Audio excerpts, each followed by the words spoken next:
Buenas. Voy a leer Levítico 19, 1 y 2, y luego voy a leer del 9 al 18. El Señor le ordenó a Moisés que hablara con toda la asamblea de los israelitas y les dijera: sean santos, porque yo, el Señor su Dios, soy santo. Versículo 9. Cuando llegue el tiempo de la cosecha, no cieguen hasta el último rincón de sus campos, ni recojan todas las espigas que allí queden. No rebusquen hasta el último racimo de sus viñas, ni recojan las uvas que se hayan caído. Déjenlas para los pobres y los extranjeros. Yo soy el Señor su Dios. No roben, no mientan, no engañen a su prójimo. No juren en mi nombre solo por jurar, ni profanen el nombre del Señor su Dios. Yo soy el Señor. No explotes a tu prójimo, ni lo despojes de nada. No retengas el salario de tu jornalero hasta el día siguiente. No maldigas al sordo, ni le pongas tropiezos al ciego, sino teme a tu Dios. Yo soy el Señor.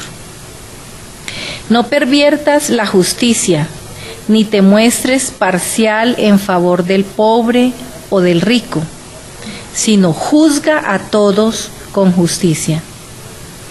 No andes difundiendo calumnias entre tu pueblo, ni expongas la vida de tu prójimo con falsos testimonios. Yo soy el Señor.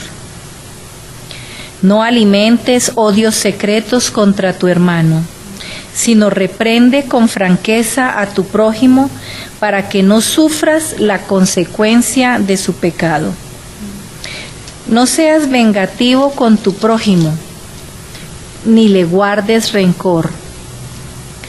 Ama a tu prójimo como a ti mismo. Yo soy el Señor. Esta es palabra de Dios. Salmo 119, de los versículos 33 al 40. Enséñame, Señor, a seguir tus decretos y los cumpliré hasta el fin. Dame entendimiento para seguir tu ley y la cumpliré de todo corazón. Dirígeme por la senda de tus mandamientos, porque en ella encuentro mi solaz. Inclina mi corazón hacia tus estatutos y no hacia las ganancias desmedidas. Aparta mi vista de cosas vanas. Dame vida conforme a tu palabra. Confirma tu promesa a este siervo, como lo has hecho con los que te temen. Líbrame del oprobio que me aterra, porque tus juicios son buenos. Yo amo tus preceptos. Dame vida conforme a tu justicia. Palabra de Dios. Bueno, yo voy a leer de la Nueva Versión Internacional. Entonces vamos a leer 1 Corintios 3, 10 al 11 y luego el 16 al 23. Y dice: según la gracia que Dios me ha dado, yo, como maestro constructor, eché los cimientos y otro construye sobre ellos. Pero cada uno tenga cuidado de cómo construye, porque nadie puede poner fundamento diferente del que ya está puesto, que es Jesucristo. Vamos al 16. ¿No saben que ustedes son templo de Dios y que el Espíritu de Dios habita en ustedes? Si alguno destruye el templo de Dios, él mismo será destruido por Dios, porque el templo de Dios es sagrado y ustedes son ese templo. Que nadie se engañe. Si alguno de ustedes se cree sabio según las normas de esta época, hágase ignorante, para así llegar a ser sabio. Porque a los ojos de Dios, la sabiduría de este mundo es locura. Como está escrito: Él atrapa a los sabios en su propia astucia. Y también dice: el Señor conoce los pensamientos de los sabios y sabe que son absurdos. Por lo tanto, que nadie base su orgullo en el hombre. Al fin y al cabo, todo es de ustedes. ya sea Pablo o Apolos o Cefas o el universo o la vida, o la muerte o lo presente o lo porvenir. Todo es de ustedes y ustedes son de Cristo y Cristo es de Dios. Esto es palabra de Dios. Vamos ahora al Evangelio. En el capítulo 5 del libro de Mateo, versos 38 al 48. Ustedes han oído que se dijo, ojo por ojo y diente por diente. Pero yo les digo, no resistan al que les haga mal. Si alguien te da una bofetada en la mejilla, vuélvele también la otra. Si alguien te pone pleito para quitarte la capa, déjale también la camisa. Si alguien te obliga a llevarle la carga 1 kilómetro, llévasela 2. Al que te pida, dale. Y al que quiera tomar de ti prestado, no le vuelvas la espalda. Ustedes han oído que se dijo, ama a tu prójimo y odia a tu enemigo. Pero yo les digo, amen a sus enemigos y oren por quienes los persiguen, para que sean hijos de su Padre que está en el cielo. Él hace que salga el sol sobre malos y buenos y que llueva sobre justos e injustos. Si ustedes aman solamente a quienes los aman, ¿qué recompensa recibirán? ¿Acaso no hacen eso hasta los recaudadores de impuestos? Y si saludan a sus hermanos solamente, ¿qué demás hacen ustedes? ¿Acaso no hacen esto hasta los gentiles? Por tanto, sean perfectos, así como su Padre Celestial es perfecto. Esta es palabra de Dios. Buenas tardes. Antes de iniciar quiero decirles que yo debería estar allí sentado, no aquí. Pero resulta que doña Gail Atiencia Taylor y doña Jimena Villamil les dio porque tenía que ser yo. Y por supuesto, aquí estoy. Bueno, voy a esperar a ver si al final de esta exposición puedo dar algún entendimiento de esta sonrisa de oreja a oreja que me sale por todos los lados. Bien, 3 palabras resaltan en los textos que hemos leído y también en las oraciones y también en las canciones. Perfecto, santo, sagrado. Según el diccionario de la Real Academia de la Lengua Española, perfecto es el que tiene el mayor grado posible de bondad o excelencia en su línea. Santo es perfecto y libre de toda culpa. Y sagrado es algo inviolable, digno de veneración. Eso es lo que dice el diccionario. En Mateo, Jesús termina diciendo, por tanto, sean perfectos, así como su Padre Celestial es perfecto. Si lo leyésemos en el Antiguo Testamento, diría, en el Levítico, dice, sean santos, porque yo, su Dios, soy santo. Bueno, a nosotros nos han enseñado, y ahora en la oración que elevaba el reverendo Alfonso, nos han enseñado que nuestra naturaleza hace imposible la perfección y la santidad. Ahora, si esto es así, ¿cómo entonces es que tanto Dios como Jesús nos piden algo que es naturalmente imposible? Parece una contradicción. Pareciera como una burla pedirnos algo que es imposible de lograr. En el fragmento que leímos de la carta a los Corintios, Pablo le dice a ellos que son templo de Dios y que por eso son sagrados. En palabras de hoy sería: ustedes son inviolables, son dignos de adoración. Suena también a contrasentido. Cuando hablamos que nuestra naturaleza es pecaminosa. Pero además les dice que nadie se engañe y que si alguno se cree sabio según las normas de esta época, debe hacerse ignorante para así llegar a ser un verdadero sabio. ¿Cómo miramos todo esto? Todo esto parece un galimatías, ¿cierto? Como difícil de comprender. Al fin, ¿qué?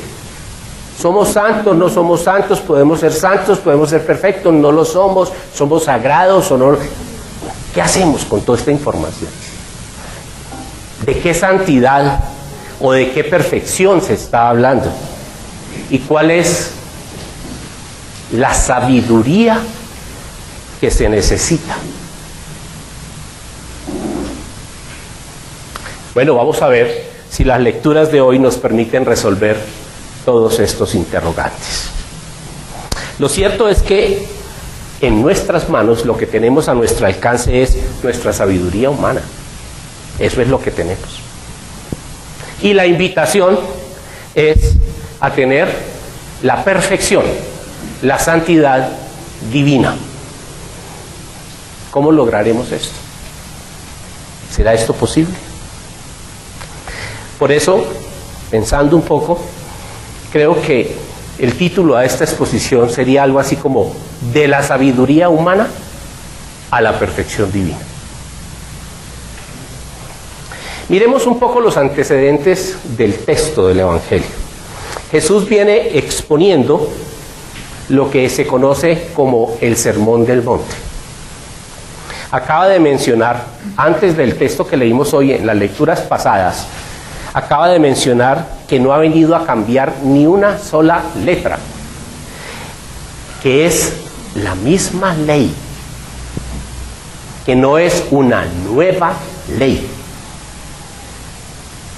Esto es muy importante en el auditorio de Mateo, porque recordemos que el Evangelio de Mateo fue escrito fundamentalmente para judíos que habían recibido la conversión, por decir así, a Jesús. Luego de decir que él había dicho que no había venido a cambiar nada de la ley, era para ellos algo que les hablaba acorde a lo que estaban acostumbrados. No había un gran conflicto en sí mismo. Y él se ha referido previamente a 4 temas fundamentales en la vida de los judíos: el homicidio, el adulterio, el divorcio y los juramentos. Dice, no se trata solo de matar. No es tanto el acto de hacerlo, sino es el acto de enojarse, lo que no se debe hacer. No es tanto el acto, sino lo que sucede en tu corazón. Y algo similar sucede con el adulterio. No es solo el acto de tener la acción adúltera, sino que dice, solo con el deseo de esa mujer ya estás adulterando, cayendo en el adulterio. La liviandad y la ligereza con que exponen a la mujer a la vergüenza del divorcio no se debe hacer. Era tan fácil en esa época para los hombres, cuando se cansaban de las mujeres, sencillamente exponerlas y darles carta de divorcio, y a ellas las sometían a la vergüenza. de ese divorcio. Y a eso se refería Jesús. Y dice, si tienes la verdadera intención de hacer lo que prometes, no necesitas reforzarlo con juramentos. Sencillamente, hazlo. La credibilidad y la confiabilidad no se ganan con el juramento, sino con la coherencia y el cumplimiento de tus acciones. No es necesario manosear el nombre de Dios. Es importante recordar que en el mundo judío el nombre de Dios era impronunciable. Por lo tanto, jurar en su nombre pues era algo que no se debía hacer. Sencillamente, diría el Señor, si tienes toda la intención de hacer algo, hazlo. No necesitas poner el nombre de Dios como garantía. Y así no lo manoseas. Porque ese nombre es sagrado. Porque Dios es santo. Aún hoy en día, cada rato hablamos de Dios. Cada rato. Ay, si Dios quiere. Ay, es que por Dios. Ay, es que... Y dice, no lo manoseen. Es santo. ¿Qué significa en el mundo hebreo la palabra santo? En el Antiguo Testamento, en el hebreo, santo se denomina Kadash, que significa puro. Dios es puro. El ser humano, a partir del momento de la caída de Adán y Eva, dejó de serlo y se volvió impuro. Por eso, toda la ley, todo el Pentateuco está orientado hacia los temas de cómo adquirir nuevamente la pureza, la santidad. Cada vez que en la Sagrada Escritura, pero especialmente en el Antiguo Testamento, se vea la palabra santo, debemos asociarla con la pureza. Los sacerdotes se purificaban, es decir, tenían actos que les permitiera a ellos quitar su impureza humana y quedar en condiciones de estar en la presencia de Dios. Por eso cuando se purificaban los llamaban santos de Dios, porque estaban puros. El Espíritu Santo entonces termina siendo el Espíritu puro de Dios. Hasta aquí ha dejado ver, como pareciera que hasta lo que hemos leído, como si Jesús viniera recitando el texto del Levítico que escuchamos ahora. Si recordamos, él venía, todo lo que él dice en el Sermón del Monte lo puede uno asociar con el texto del Levítico, pero dándole lo que la semana pasada el reverendo Alfonso mencionó como una nueva interpretación del texto. Lo que hoy en el contexto teológico podríamos llamar una exégesis. Pero la costumbre, si bien es cierto que desde el Levítico existía todos esos conceptos de pureza, todos esos conceptos de santidad, con el paso del tiempo fue direccionando esta necesidad de pureza especialmente hacia las acciones externas, dejando intactas las internas, las del corazón. Y es ese el énfasis que Jesús le intenta dar. No te quedes solo en lo externo, es la misma ley. Es la misma ley de la que hay en el Levítico, solo que tienes que ahora volverlas desde tu interior. Algo así como si estuviera diciendo, mire, estos no son temas de formas, estos son temas de fondo, de lo íntimo de tu ser. Luego,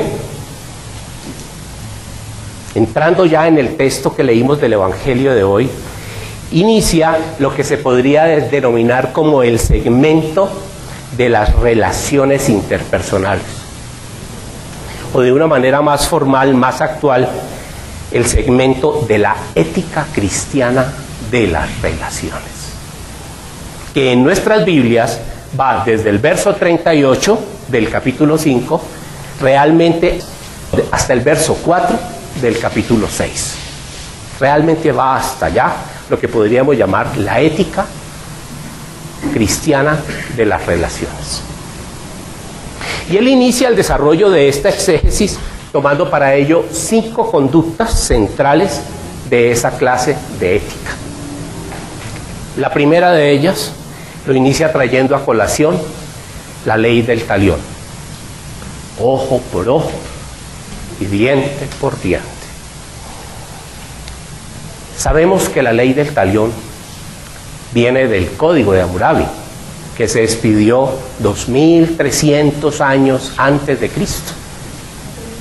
Es una ley vieja que estaba metida en ese Código de Hammurabi, que era un rey de Babilonia, que lo montó y fue el principio por el cual se rigió durante muchos años ese rey.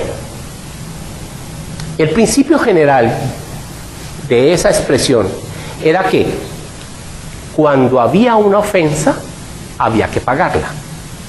Y el pago de la ofensa debía ser exactamente igual a la dimensión de la ofensa.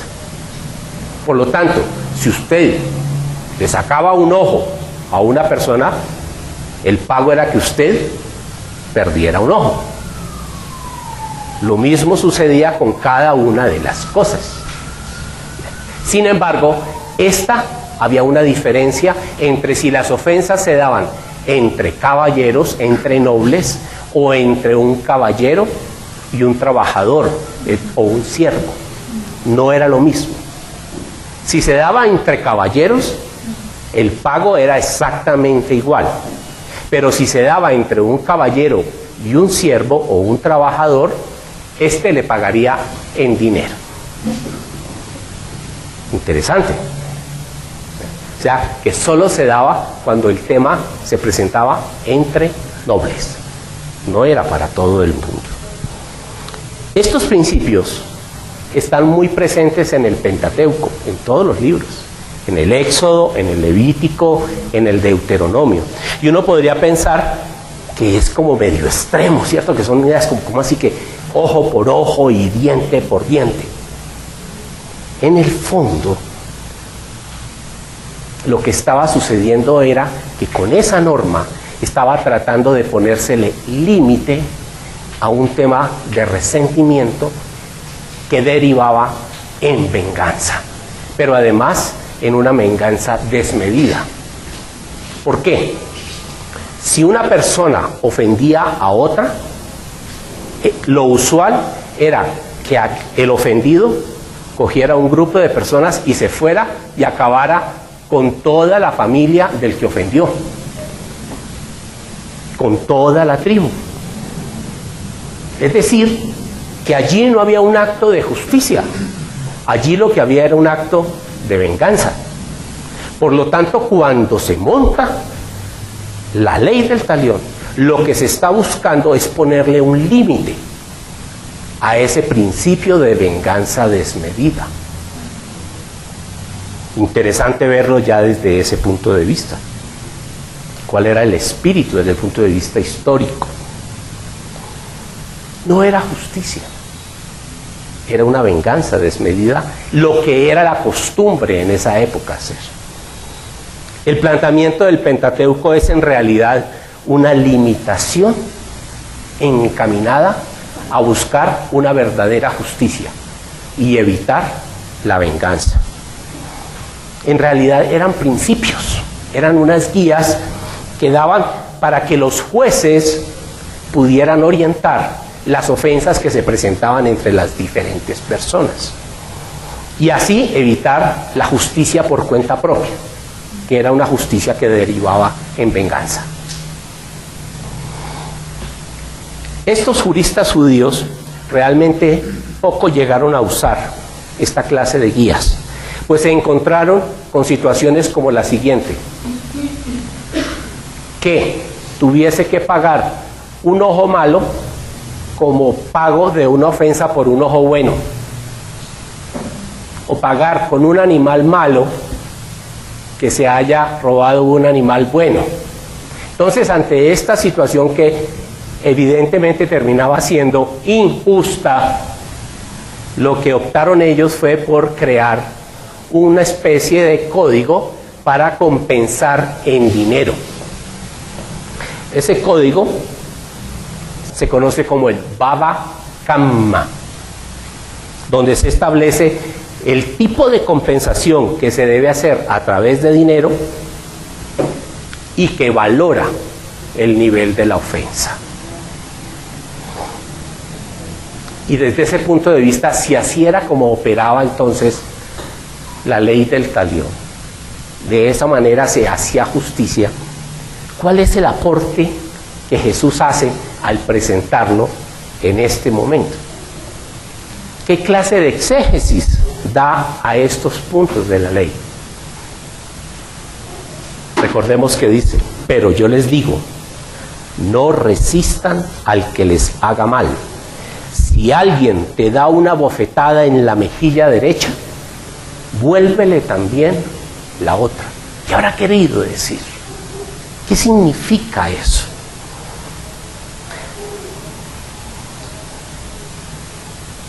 Dar una bofetada en la mejilla derecha, ¿qué implicaba?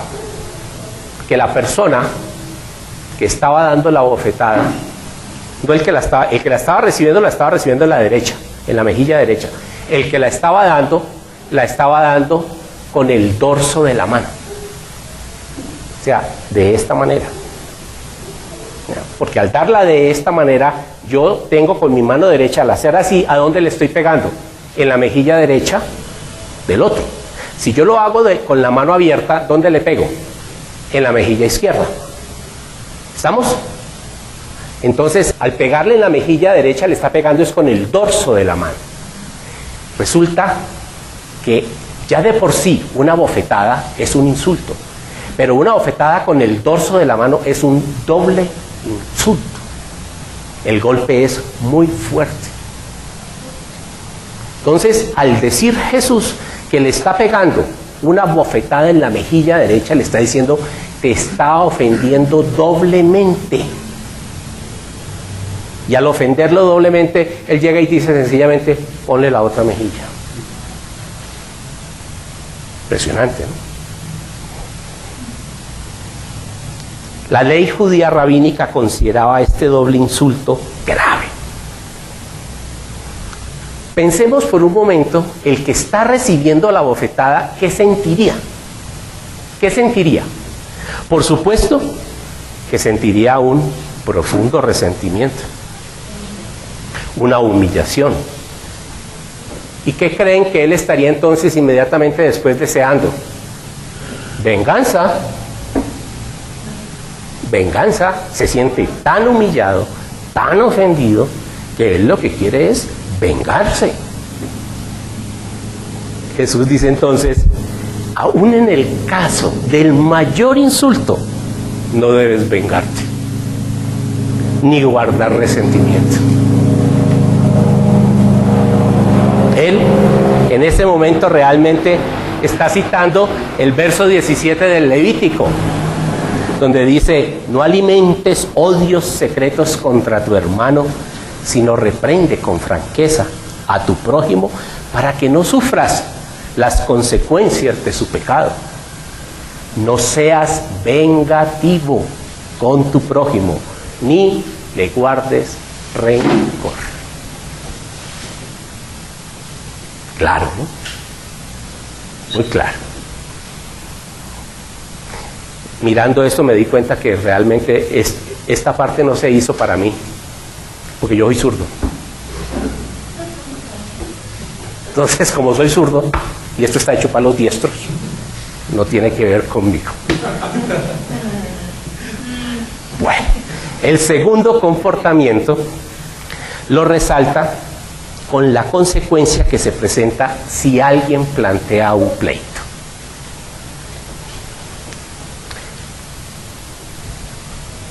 Llega y dice, si a ti te están pidiendo la túnica, perdón, si te están pidiendo la capa, dásela. Y no solo le das la capa, dale también la túnica, la camisa. ¿Por qué? ¿A qué se refiere con eso? En esa época era común entregar como prendas de garantía la túnica. Pero la ley judaica decía que cuando se entregaba en prenda de garantía la túnica, en la noche tenían que devolverla. Porque la túnica era la vestimenta que utilizaban para guardarse del frío. Entonces, como tenían que proteger a las personas, la ley rabínica dice, usted puede recibir en prenda, puede exigir en prenda la túnica, pero en la noche se la tiene que devolver.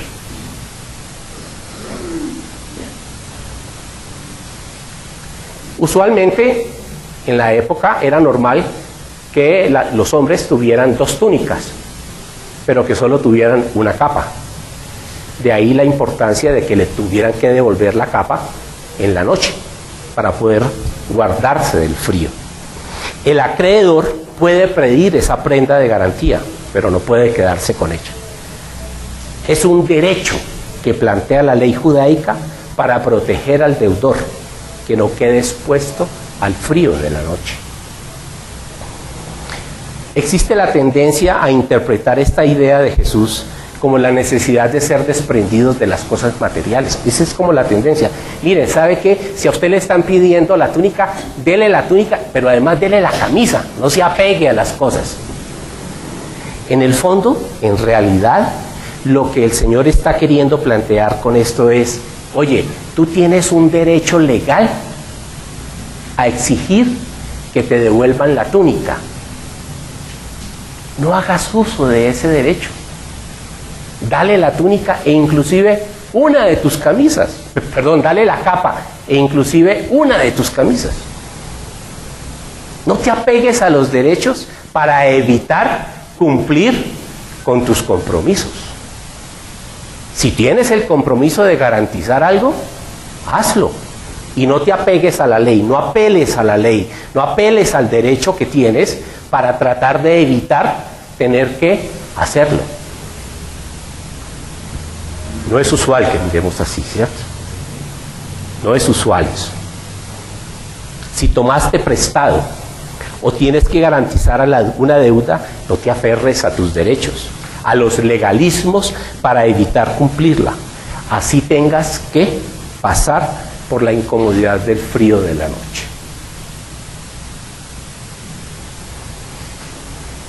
Desde la época del Imperio Persa, se obligaba a los territorios ocupados, e Israel era un territorio ocupado, a que debían ayudar a los correos del reino en todo aquello que necesitaran cuando estaban llevando los correos de una parte a otra.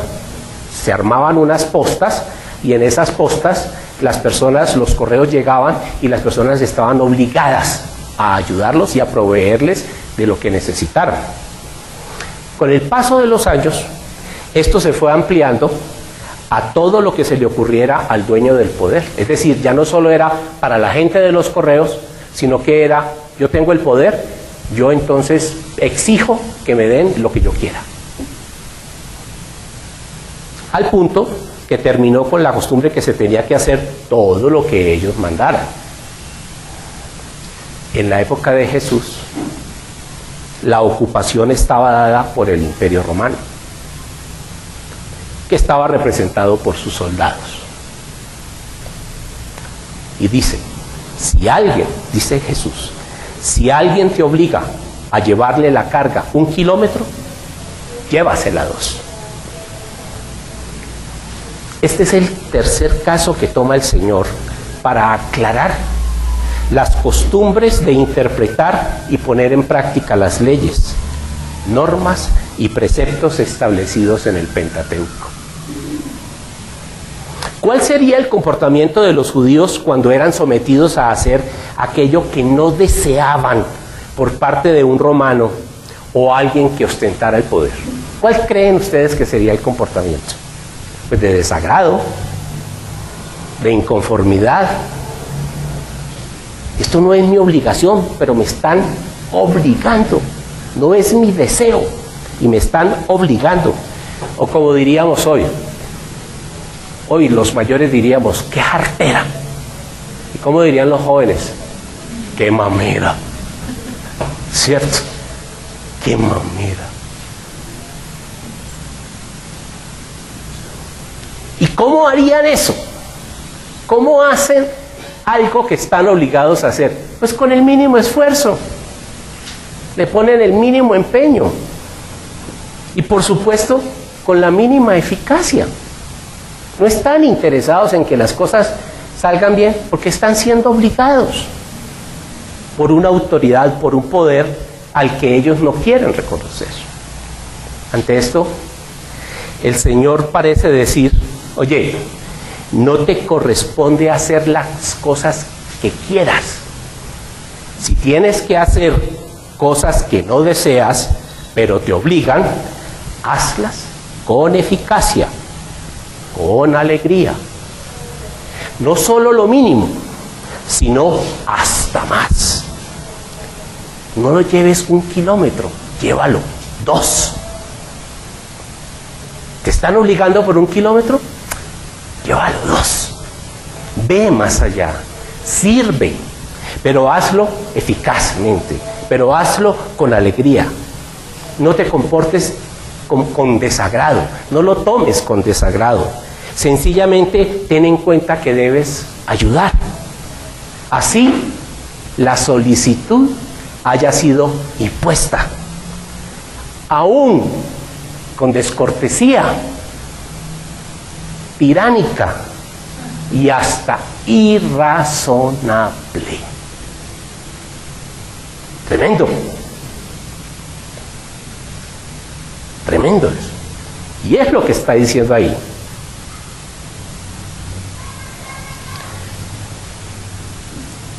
A renglón seguido entra en una de las conductas más difíciles de manejar en el contexto judío. Y era aquel que tenía que ver con el dar y con los préstamos. Esta cuarta expresión toca uno de los mandatos más resaltados en la ley mosaica, especialmente en lo que se conocía como los preceptos y que hoy en día se llaman el Código de la Alianza. En el verso 42 del Evangelio dice, al que te pida, dale.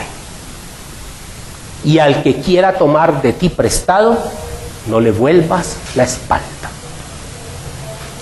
Desde la óptica de la ley judaica, el dar estaba basado en 5 principios.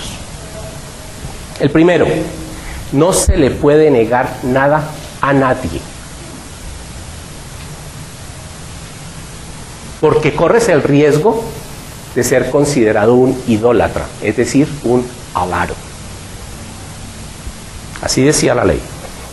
Pero no solo eso, debes cuidarte porque quizá más tarde seas tú quien necesite pedir prestado o pedir que te den.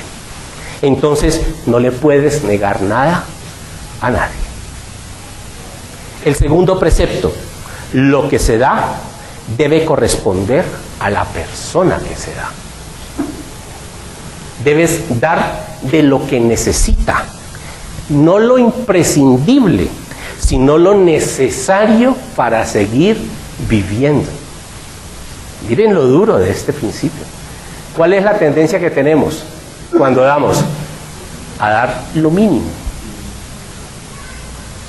Lo mínimo. No nos sentamos a pensar qué es lo que esa persona necesita para vivir dignamente o para resolver dignamente su problema. No, le damos lo mínimo, lo imprescindible.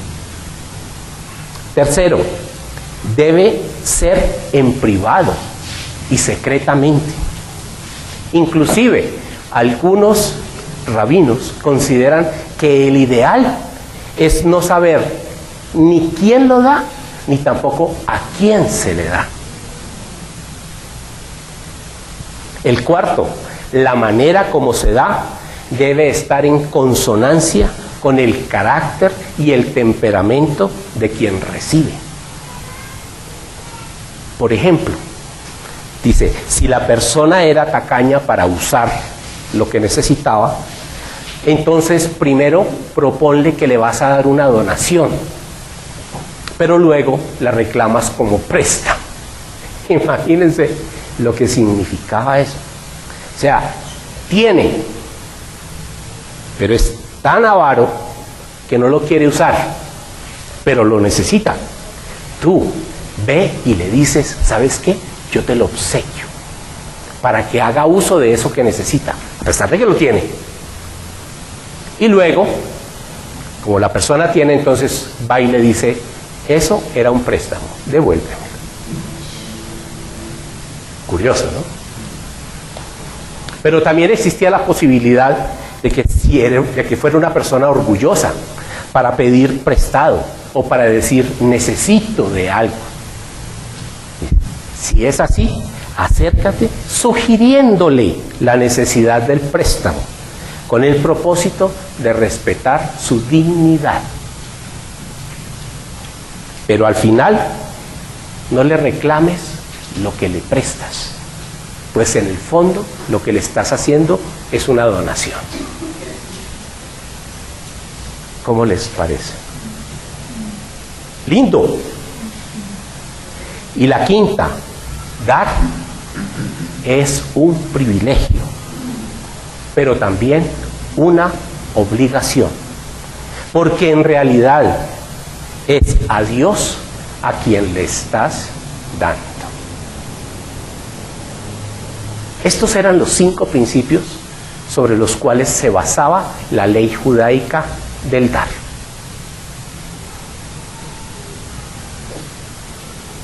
Además de esto, acordémonos que cada 7 años se daba el ciclo para condonar las deudas.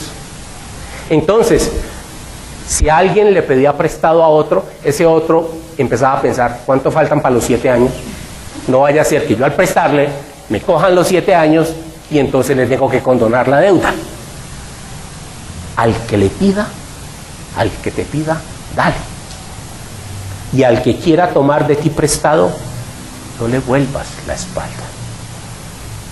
A los ojos de Jesús, pareciera que dijera, oye, cumple con lo que dice la ley. No importa quién sea, no importa su carácter, si tiene de sobra, si es un orgulloso. No es necesario que todos se enteren de lo que estás haciendo. No necesitas saber ni siquiera que eres tú quien se lo da. Dale lo que necesita, no solo lo imprescindible. Y si es un préstamo, no te detengas porque se encuentre próximo el tiempo de la condonación y lo puedas perder. Solo ten en cuenta que Él lo necesita.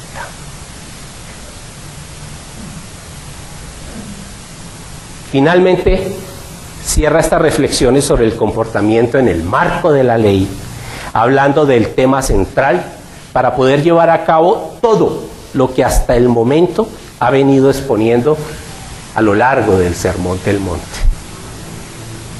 Ustedes han oído que se les dijo, ama a tu prójimo y odia a tu enemigo. Pero yo les digo, amen a sus enemigos y oren por quien los persigue. Esta idea, a los ojos del mundo antiguo y también del actual, parece totalmente revolucionaria y hasta contraria a la naturaleza humana. ¿Amar al enemigo? Se constituye en la columna vertebral de todo el Evangelio, realmente.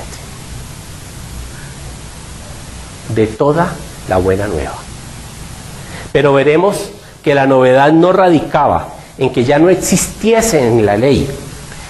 Era tan solo que la interpretación y la costumbre habían desvirtuado su uso y su aplicación. Ya estaba en la ley. Empecemos recordando que el Nuevo Testamento se escribió originalmente en griego. En esta lengua, la palabra amor tiene al menos 4 expresiones diferentes, las cuales fueron resumidas en una sola, en amor, cuando se tradujo al latín, y de allí a todas las otras lenguas. Las palabras en griego son estorgé, que es el amor de padres a hijos y de hijos a padres. Eros es el amor pasional, sexual, el que se siente entre un hombre y una mujer. Filia es el amor del afecto verdadero, cálido, sincero.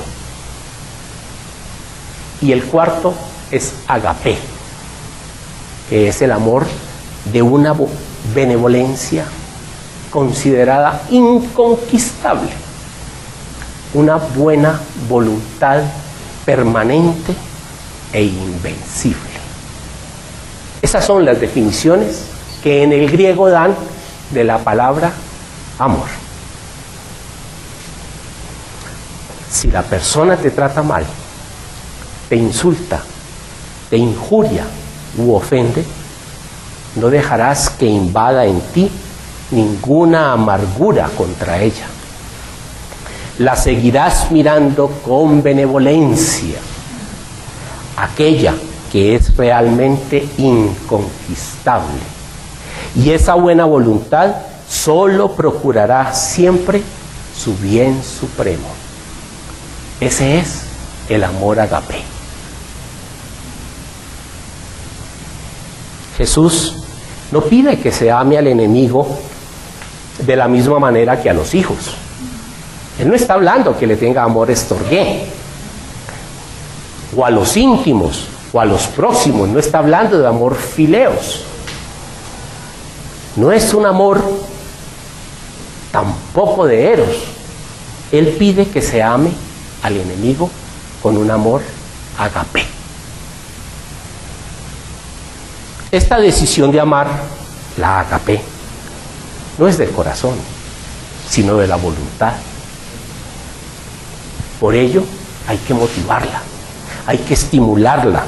Es una decisión mediante la cual se consigue esa inconquistable buena voluntad, aún para los que nos hacen daño.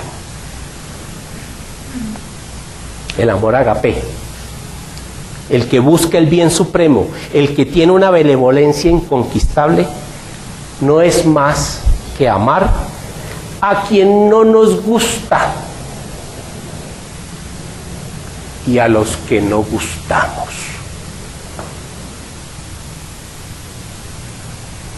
Por ello el Señor no solo dicen amen con amor agape al enemigo, sino que además oren por ellos, por quienes los persiguen, para que ellos puedan ser reconocidos como hijos del Padre.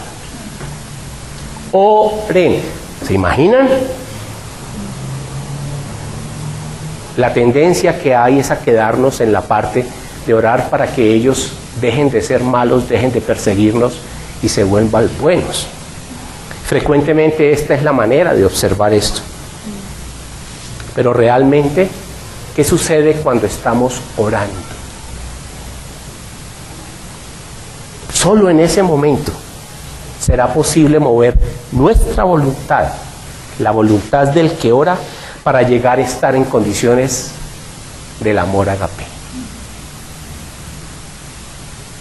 No hay forma de orar a este Dios y no amar. O no hay forma de orar y estar odiando, o estar con resentimiento, o estar con deseos de venganza. Por eso la oración, ese momento de comunión, ese momento de íntima relación con ese Dios, es lo único que nos permite vencer nuestra condición natural y entrar en el amor agape. Por eso Jesús pide orar por el enemigo. Solo así será posible doblegar el odio, el resentimiento, el deseo de venganza y poder albergar la buena voluntad y la benevolencia que es inconquistable.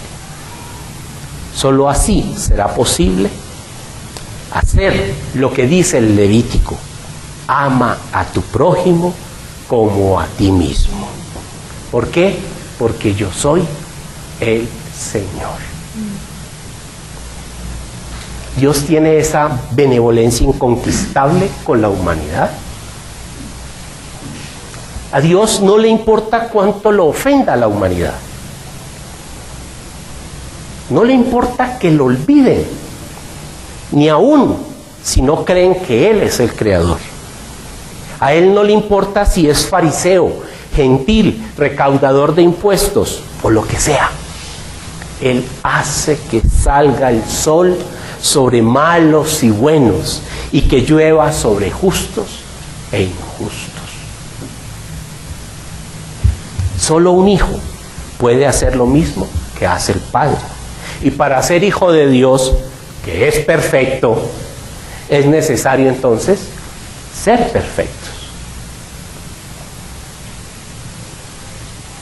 Pero para saber qué tipo de perfección estamos hablando, primero veamos la perfección de Dios.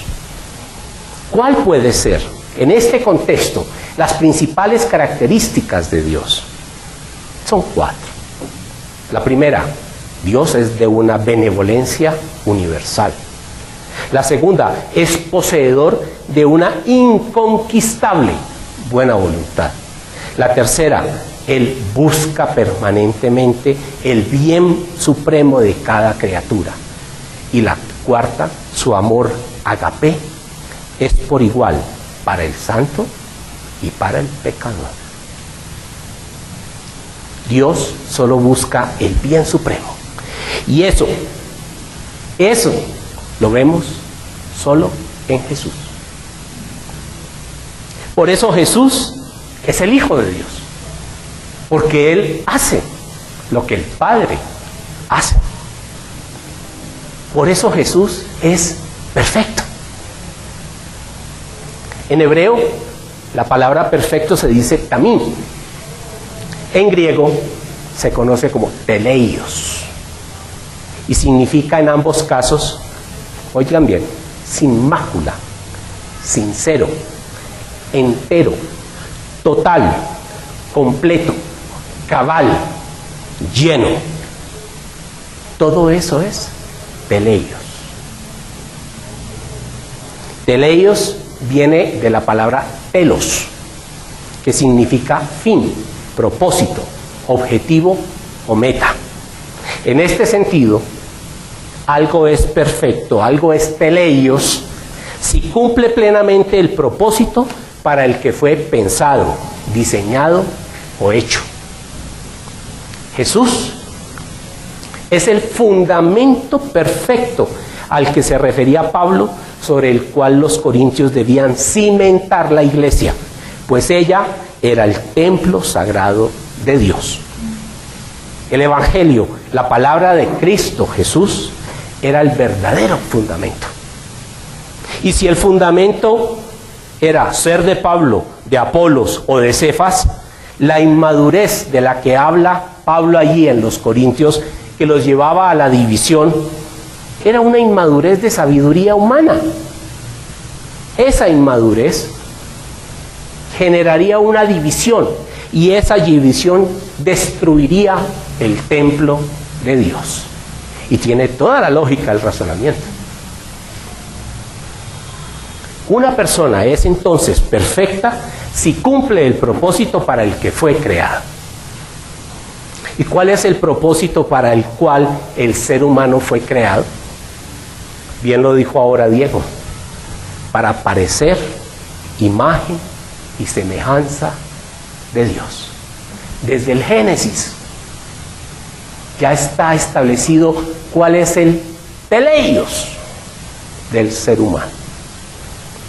para hacer siempre el bien y evitar el mal, para amar agape.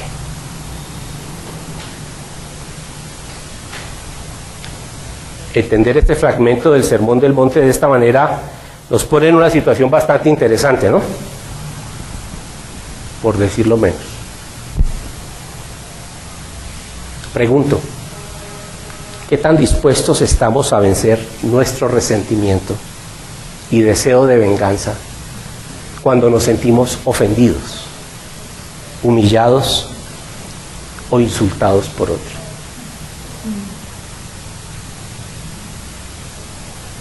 ¿Qué tan dispuestos estamos sencillamente a servir, a hacer lo que nos corresponde sin entrar en el campo de hacerlo demandando nuestros derechos adquiridos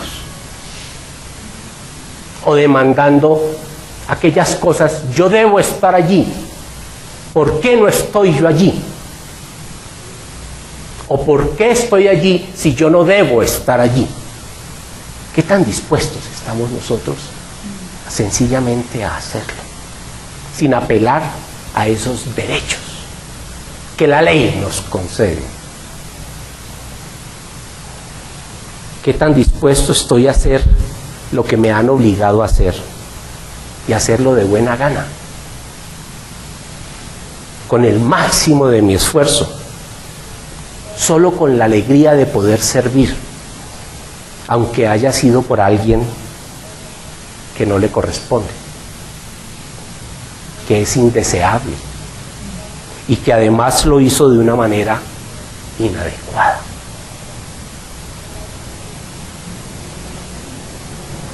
Estaré dispuesto a dar al que necesita, así crea que él tiene de sobra, que es un orgulloso, que lo tiene bien merecido por su comportamiento, que no me lo va a devolver ni siquiera con agradecimientos, o que quizá eso que yo le voy a dar lo necesite más adelante, y que lo que le daré sea más de lo imprescindible. ¿Estaré dispuesto a darle más de lo imprescindible? ¿A darle de lo que necesita? ¿Estaré dispuesto a darle lo que necesita para una vida más digna y no solo para medio superar su momento actual?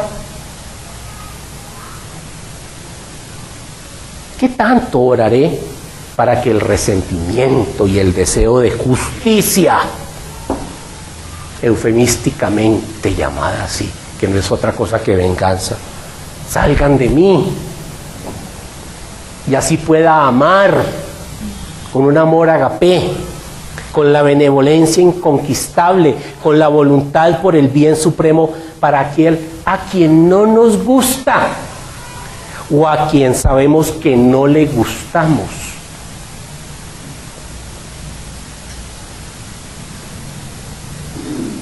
Creo que el Señor nos deja unos mensajes muy claros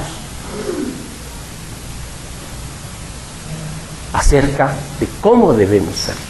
Pero no solo ello, lo más maravilloso es que eso está plasmado en la ley, en el Pentateuco. Desde allá viene. ¿Por qué? Porque es palabra de Dios. Y allí es donde se demuestra que realmente Jesús no vino a cambiar ni una palabra, ni una letra. Ese es el desafío. Si miramos todas estas enseñanzas, mirando esto, preparando esta exposición, que si bien no me correspondía, era mi derecho estar sentado escuchando y no habiendo sufrido los últimos 10 días con sus noches, siento la alegría, el deseo de dar más de lo que me toca.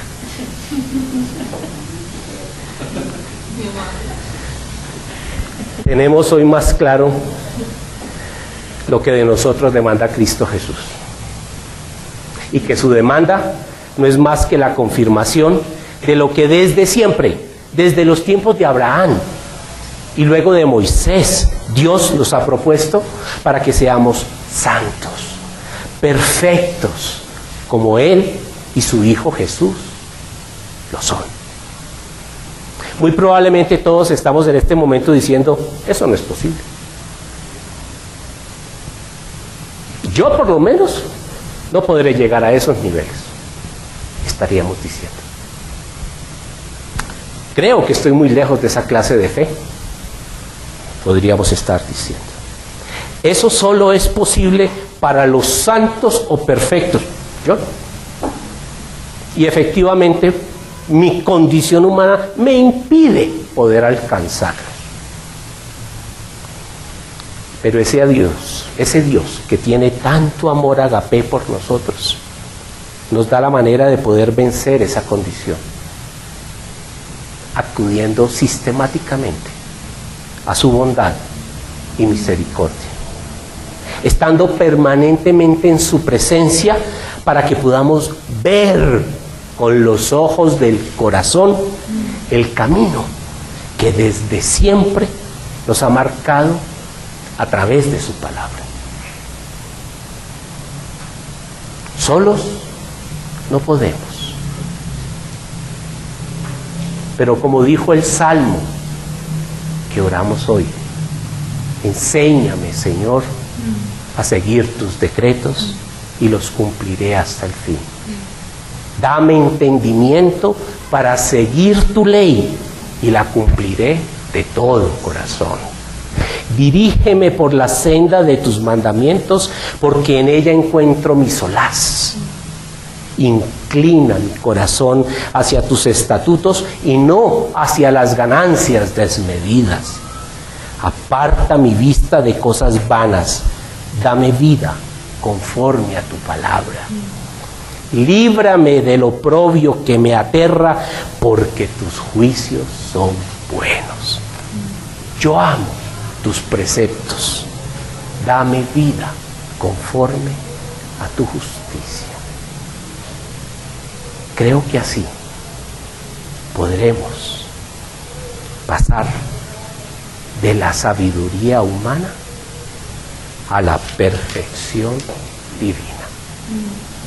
Esta es palabra